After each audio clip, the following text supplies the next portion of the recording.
ก่อนสิไปเฮ็ดเวียกเฮ็ดงานครับพี่น้องตอนนี้จักโมงล่ะครับ11:23 นาทีไก่สีเที่ยงวันละเฮ็ดงานบ่ายครับเมืองไทยตอนนี้เที่ยงคืนครึ่งมื้อนี้มีเรื่องสิมาเว้าสู่ฟังครับพี่น้องมีเรื่องสิเว้าสู่ฟังสัก30 นาทีฝากกดแชร์น้ำด้วยครับพี่น้องท่านใดที่เข้ามาเบิ่งย้อนหลังฝากคอมเมนต์แล้วก็กดแชร์น้ำแน่ครับถ้าเป็นประโยชน์สำหรับพี่น้องคนไทยที่ยังไม่รู้เรื่องการเมืองในประเทศลาวผมก็วิพากษ์วิจารณ์การเมืองในประเทศลาวตลอดเนาะทางช่อง YouTube แต่ทางเพจนานๆทีจะไลฟ์สดนะครับทุกคนเนื่องจากว่าเพจมันติดแดงปิดกั้นเอาง่ายๆครับมันไม่จ่ายเงินรายได้ก็เลยไม่อยากพูดเฉยๆนี่แหละนะครับ ฝากกดแชร์น้ำด้วยครับพี่น้องครับผมสบายดีสวัสดีครับทักทายทุกท่านที่เข้ามาติดตามรับชมอยู่กับผมเทพโยครับพี่น้องทางเมืองไทยตอนนี้ก็ประมาณเที่ยงคืนครึ่งทักทายครับเมื่อนี้ครับพี่น้องสิมาเว้าถึงกลุ่มคนลาวบางกลุ่มอันนี้ไม่ใช่ทั่วประเทศลาวนะคนลาวบางกลุ่มอยู่ในประเทศลาวโดยเฉพาะกลุ่มพวกเซนซิทีฟหรือว่าอ่อนไหวในเรื่องของการเมืองนะครับพี่น้องคนไทยสังเกตบ่คนลาวหลายๆคนเนี่ยโดยเฉพาะกลุ่มเซนซิทีฟกลุ่มนี้นะเวลาที่เห็นคนไปวิจารณ์ผู้นำสปป.ลาวผู้นำคอมมิวนิสต์ลาวนี่แหละบ่ว่าสิเป็นคนลาวบ่ว่าสิเป็นคนไทยคนพวกนี้เนี่ยสิเขามาคอมเมนต์เขามาคอมเมนต์บางคนที่วิจารณ์ผู้นำลาวเป็นคนขายศาสตร์เป็นคนบ่ดีเป็นคนบ่ฮักประเทศลาวนะครับ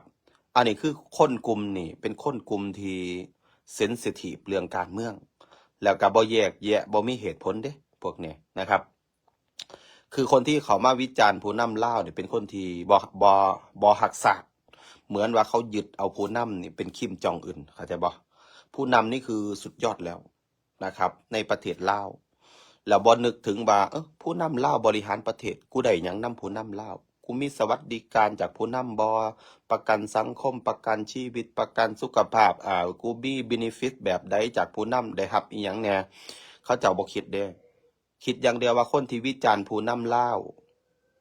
จะต้องเป็นคนที่บ่ฮักชาติอันนี้คือเป็นคนกลุ่มพวกนี้เนี่ยต้องเอาไปบำบัดนะครับพวกนี้ต้องเอาไปบำบัดเป็นแห้งนะครับเป็นถึงขั้นต้องแบบว่าต้องเอาไปเจรไนต้องเอาไปล้างใหม่นะครับเพราะว่าถูกระบบคอมมิวนิสต์ในประเทศลาวเนี่ยเขาควบคุมตั้งแต่หลังปี1975นะครับทุกวันนี้เขาก็มีอำนาจแม่นบ่พวกรัฐบาลคอมมิวนิสต์ลาวตั้งแต่ล้มล้างสถาบันกษัตริย์ใดแม่นบ่เขาก็มีอำนาจมานี่พี่น้องสังเกตว่าเป็นหยังคนลาวกลุ่มนี่เขาจึงมีความคิดแบบนี้นะครับเขาถือกฎขี่มา50 ปีเปลี่ยนแปลงการปกครองเนาะแล้วก็พี่น้องคนไทยหลายๆคนที่เข้าไปคอมเมนต์ในช่อง YouTube ผมนะเพราะว่าผมวิจารณ์การเมืองลาวใช่ไหมบางคนไปคอมเมนต์บอกว่าทำไมเทพโยไปเที่ยวประเทศลาวไปเที่ยวประเทศลาวแล้วทำไมนอนบ้านเพื่อนคนลาวไม่ได้บางคนเจ้าหน้าที่กองหลอนหรือว่าผู้ใหญ่บ้านไม่อนุญาตต้องให้ไปนอนที่บ้านพักหรือว่าโฮมสเตย์นะครับอันนี้เขาเรียกว่าเป็นการควบคุมคนนะครับอันนี้ผมต้องแจ้ง FC พี่น้องคนไทยมันเป็นระบบนี้มาตั้งแต่50 ปีในประเทศลาวเนี่ยถ้าเมืองใหญ่ๆนะครับเวียงจันทร์สวรรค์เขตเอาง่ายเมืองใหญ่เอาง่ายครับต้องใช้คำว่าเมืองใหญ่โอเคนะครับการใช้ชีวิตสังเกตไหมมีอิสระเที่ยวเล่นนะครับเลย4-5 ทุ่มได้โดยปกตินะครับแต่ในต่างจังหวัดของประเทศลาวเนี่ยบางหมู่บ้านบางอำเภอถ้าคุณจะจัดงานเลี้ยงสร้างสรรค์ปาร์ตี้หรืองานดองงานแต่งใดๆก็แล้วแต่ถ้าเกิน4 ทุ่มเนี่ยต้องไปแจ้งผู้ใหญ่บ้านไว้ต้องไปแจ้งกองหลอนไว้ว่าจะกินถึงกี่ทุ่มกี่ยามขั้นบ่ไปแจ้งเนี่ยเขาก็สิมาหาดิเขาก็สิมาหาว่าเสียงดังแน่ยังแน่มีคนอะไรต้องเศร้าๆเด้อเบาๆลงแน่เห็นป่ะนี่คือเป็นการควบคุมคนนะครับไอเรื่องการไปนอนบ้านเพื่อนก็เหมือนกันทำไมเขาไม่อนุญาตก็ทุกคนก็ทราบว่าการควบคุมคนควบคุมแบบไหน ถ้าเป็นคนต่างถิ่นบ่แม่นคนในพื้นที่เนี่ยต่อให้สนิทกันก็สร้างต้องไปแจ้งเพราะว่าเขาสิได้เบิงดูแลเรื่องความปลอดภัยสิ่งที่เขาอ้างแบบนี้เนี่ยมันไม่ใช่เพื่อความปลอดภัยหรอกเขาเรียกว่าเป็นการควบคุมคนไม่ให้คนเนี่ยเข้ามามั่วสุมหรือคบกับคนลาวหนึ่งย่านการปลุกปั่นปลุกปั่นต่อต้านรัฐบาลลาวเอาง่ายๆครับอันนี้เอาแบบง่ายๆเลยนะครับสองรัฐบาลเจ้าหน้าที่ว่าเอาถ้าเกิดปัญหาเกิดมาเจ้าสิรับผิดชอบบ่เอาสิเกิดปัญหาอีหยังเพื่อนนักท่องเที่ยวเขาจะไปก่อการร้ายในประเทศลาวเหรอครับระบบนี้เป็นระบบที่เขาเรียกว่าควบคุมคนไม่งั้นเขากดหัวคนลาวไม่ได้ถึง50 ปีหรอกครับเขาอยู่ในสายตาตลอดเวลาไม่ได้เพื่อประชาชนคนลาวนะเพื่ออำนาจเขาเองไม่งั้นเขาอยู่ไม่ได้ถึง50 ปีหรอกพวกระบบคอมมิวนิสต์ในประเทศลาวนะครับ ทีนี้คือการทำแบบนี้เนี่ยมันทำให้คนไม่ค่อยอยากจะไปเที่ยวลาวบางคนก็รู้สึกว่าเจ้าหน้าที่วุ่นวายกับชีวิตมากเกินไปนะครับ เจ้าหน้าที่ในประเทศลาววุ่นวายแล้วคิดดูสิทุกวันนี้มีหนังสือนะพี่น้องคนไทยเขาต้องเข้าใจนะทุกวันนี้ในประเทศลาวเขามีหนังสือหรือเอกสารหนังสือพักเศร้าเรียกว่าพักเศร้าก็คือว่าถ้าคนลาวถ้าจะไปพักที่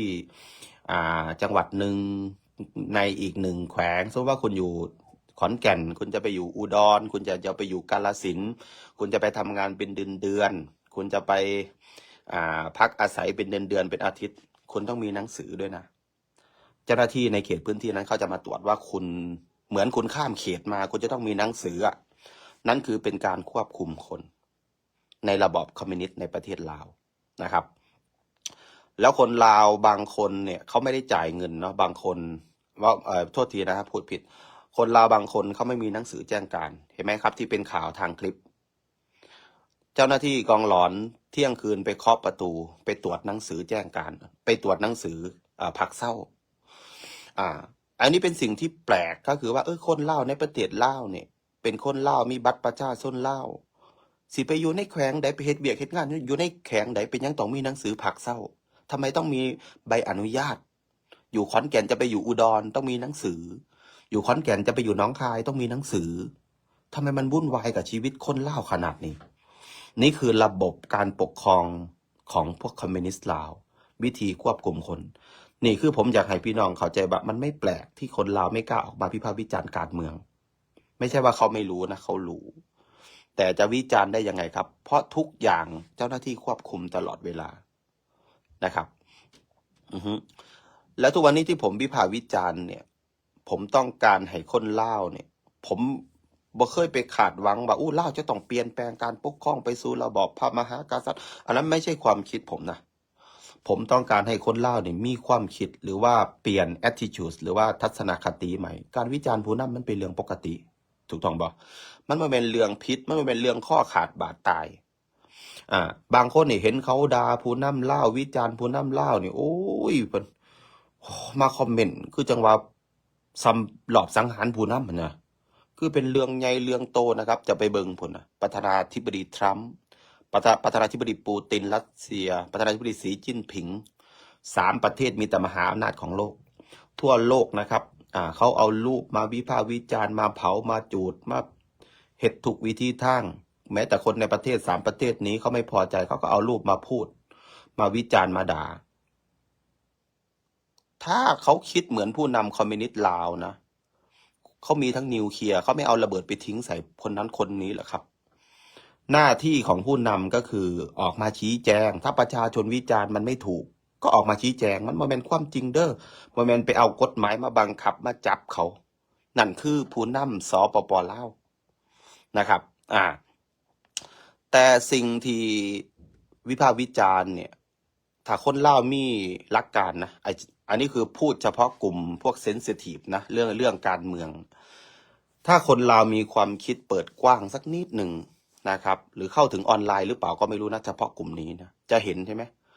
โดนัลด์ทรัมป์เขาเผาธงชาติอเมริกาก็มีเอารูปและโดนัลด์ทรัมป์ไปเผาเขาคือมหาอำนาจของโลกคนชอบคนไม่ชอบมันมีถ้าเขาจะไปคิดเรื่องเล็กๆน้อยๆเหมือนผู้นำลาวปัญญาอ่อนอย่างนี้นะ โดนัลด์ทรัมป์ไม่เอาระเบิดนิวเคลียร์ไปทิ้งใส่หมดตายหมดทุกคนแล้วไม่ใช่เหรอครับนะครับเบิงประเทศไทยเขาวิจารณ์ด่าผู้นำประเทศวิจารณ์เขาวิจารณ์ได้ครับเพราะว่าเขาเสียภาษีมันเป็นเรื่องผิดนะแต่ว่าพวกเจ้านี่สำหรับคนลาวกลุ่มนี่นะบ่แม่นทั้งหมดประเทศนะกลุ่มเซนซิทีฟเนี่ยพวกนี้โลกสวยเข้าใจบ่ไอ้พวกนี้ไม่มีปัญญาวิจารณ์นะครับ ถูกเขาล้างสมองตลอดเวลาอ่า คือผมเห็นแหละผมก็รู้สึกว่า ความคิดคนกลุ่มนี้เนี่ย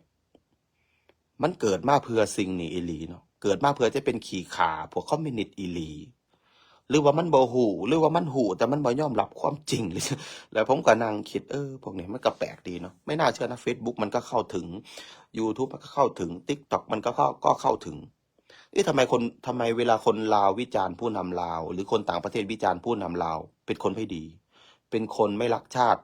เป็นคนลืมกำพืช ความคิดพวกนี้พวกจะเอามาแต่จากใสนะครับทำไมความคิดข่อยคือบ่เป็นจังสันนะครับทำไมผมคิดว่าผู้นำลาวคือบุคคลสาธารณะ คนบ่มักกะดาคนบ่มักกะวิจารณ์นะครับสิให้เฮ็ดจังไดให้ส้มเซยยกย่องผู้นำจังซั่นบ่นะครับมันคือความเป็นจริง แล้วมันมีคนลาวบางคนอยู่ในอเมริกาหลายๆคนนะบางคนนี่ก็ไปอยู่อเมริกาหลายปีเด้หลายปีนะครับ แต่บางคนเนี่ยก็เขามาคอมเมนต์เด้เฉพาะบางคนนะเขามาคอมเมนต์เวลาเห็นข่อยวิจารณ์ด่าบักซ้อนไส้ด่าบักท่องรุ่นเนาะเพิ่นก็จะมาคอมเมนต์เป็นคนบ่รักศาสตร์นะครับบ่น่าเชื่อนะอยู่ในอเมริกานั่นทำไมความคิดเขายังหมกมุ่นกับพวกคอมมิวนิสต์ขนาดนั้น ปกป้องผู้นำลาว ปกป้องบักซ้อนไส้โดยที่บ่ฮู้จักขี่ม้าตาประแดกอีหยังอะนะแต่ว่าจะบอกความคิดคนกลุ่มนี้ยากนะครับพี่น้องเพราะฉะนั้นคือสังเกตไหมครับ เวลาผมวิจารณ์ในเมื่อย้อนไปเมื่อประมาณ8 ปี10 ปีก่อนกับทุกวันนี้ผมพูดคนละอย่างกันเลยนะผมบ่ค่อยได้ใส่ใจคนกลุ่มนี้อธิบายเป็นจังได๋ก็สั่งเพราะว่าเกิดมาเพื่อเป็นขี่ขาพวกคอมมิวนิสต์แต่ว่าผมเกิดมาเพื่ออยู่ตรงข้ามกับคอมมิวนิสต์แล้วก็การวิจารณ์ของผมเนี่ยนะครับทำไมผมพูดภาษาไทยทำไมผมพูดคือในใจเนี่ย FC ต้องเข้าใจนะ คือผมอยากพูดภาษาเขมรได้ ผมอยากพูดภาษาเวียดนามได้ ผมอยากพูดภาษาพม่าได้ ผมจะวิจารณ์ผู้นำลาวทุกภาษาที่ติดกับประเทศลาว คุณเห็นการเมืองโลกไหม ปูตินนะครับ อเมริกา อิหร่าน อิสราเอล ทำไมเขาถึงหาพันธมิตร การต่อสู้นะครับ เฉพาะลาวกับลาวด้วยกันเองครับ มันไม่ไปถึงไหนหรอกครับ ถ้าคุณไม่หาพันธมิตร ถ้าตราบใดที่คุณต้องการอยากเห็นการเปลี่ยนแปลงในประเทศลาวอยากมีสิทธิเสรีภาพ แต่ประเทศเพื่อนบ้านยังให้การสนับสนุนนะครับ คุณจะไปได้ยังไง มันจะเปลี่ยนแปลงได้ยังไงครับ เบื้องต้นเราต้องชี้แจงเป็นภาษานั้นๆให้เขาเข้าใจว่าประเทศลาวนี่เป็นแบบนี้ อย่าไปให้ความร่วมมือมัน ต้องประณามมันต้องคว่ำบาตรมัน นั่นคือทั่วโลกเขาก็ทำกันแบบนี้นะครับ ไม่งั้นปูตินจะหาพันธมิตรเหรอครับ ไม่งั้นอเมริกาโดนัลด์ทรัมป์จะหาพันธมิตรเหรอครับ ถ้าลาวกับลาวสู้กันเองเหรอครับ จ้างก็ไม่เปลี่ยนแปลงครับ มันกี่ปีแล้วครับที่ลาวกับลาวโจมตีกันไปโจมตีกันมา แต่ไม่ค่อยดึงเอาประเทศเพื่อนบ้านนั้นมาเห็นดีเห็นชอบกับเรามาสนับสนุนกับเราทำไปทำมานะครับคนลาวในประเทศไทยก็ไม่ปลอดภัย เพราะคุณไม่ได้ชี้แจงให้เขาเห็น เพราะรัฐบาลเขาก็ทำหนังสือแจ้งการมาที่รัฐบาลไทยว่ากลุ่มนี้เป็นกลุ่มต่อต้านรัฐบาลเราเป็นกลุ่มคนไม่ดี ถามว่าเขาต่อต้านเพื่ออะไร ก็เพื่อสิทธิเสรีภาพ ไม่ได้ต้องการที่จะฆ่ารัฐบาลเรานะครับ อันนี้ต้องชี้แจงนะอันนี้ผมก็อยากให้พี่น้องคนไทยเข้าใจว่าการต่อสู้เนี่ยทุกอย่างมันมีกลุ่มใครกลุ่มมันนะครับสวัสดีครับพี่น้องครับทักทายสุคนน้องคนรุ่นใหม่น้องยังบอมมักการปกครองแบบลาวทุกมือไพ่แมนไพ่สิมักน้องถามว่าน้องเป็นคนลาวน้องมีส่วนร่วมทางการเมืองหลายหน่อยสำใดจักเปอร์เซ็นต์เอาลองยกตัวอย่างมา วิจารณ์กับบ่ได้ไอ้วิจารณ์ไปจักถึกจักพิษเป็นกลุ่มคนบดีล่ะบ่หักศาสตร์ขายศาสตร์แล้วบ่เอาเหตุผลมาคุยกันเด้นั่นคือเขาเอิ้นว่า เขาล้างสมองให้หักแต่ผู้นำบ่ได้หักคนลาวนำกันเด้ อ่า การปลูกฝังในประเทศลาวคนลาวเฮานี่บ่มีความเป็นเขาเรียกว่าบ่มีความเป็น nationalism หรือว่าความเป็นชาตินิยม คนลาวเฮามีความเป็นชาตินิยมหน่อย เวลาคนลาวคือกันเนี่ยถูกตีถูกคนอื่นประเทศอื่นเขาตีเนี่ยบ่ค่อยซอยเหลือกันเด้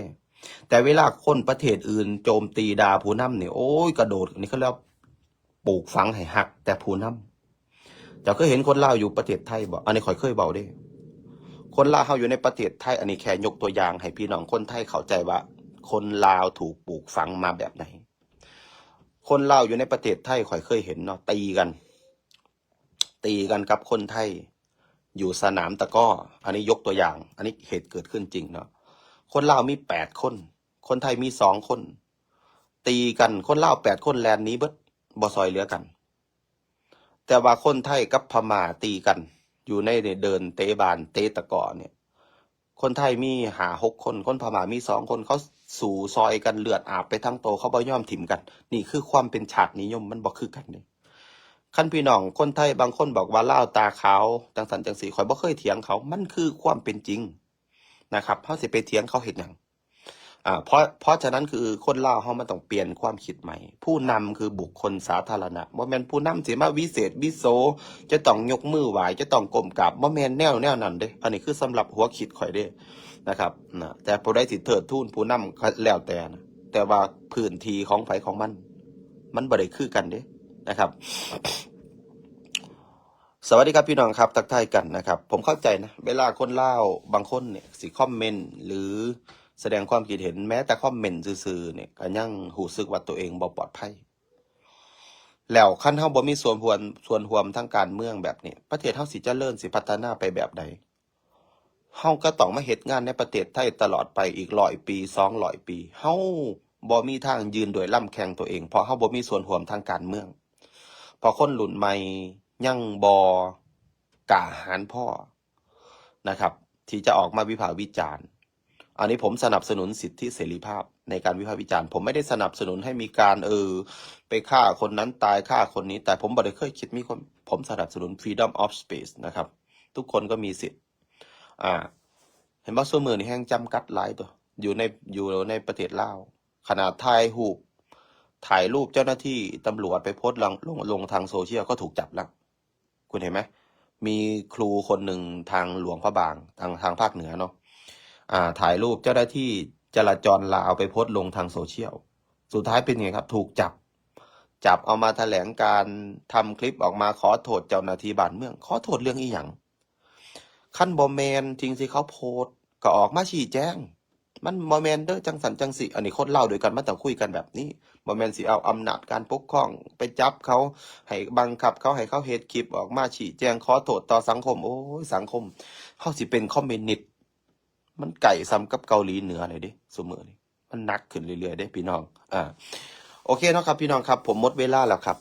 ซ้ำนี้เด้อครับพี่น้องเดี๋ยวผมสิไปเฮ็ดเวียกละนะครับประมาณ5-6 ชั่วโมงแล้วก็จังสิกลับมาเดี๋ยวเจอกันนะครับทางช่อง YouTube วิถีคนสองฝั่งโขงนะครับขอบคุณครับสบายดี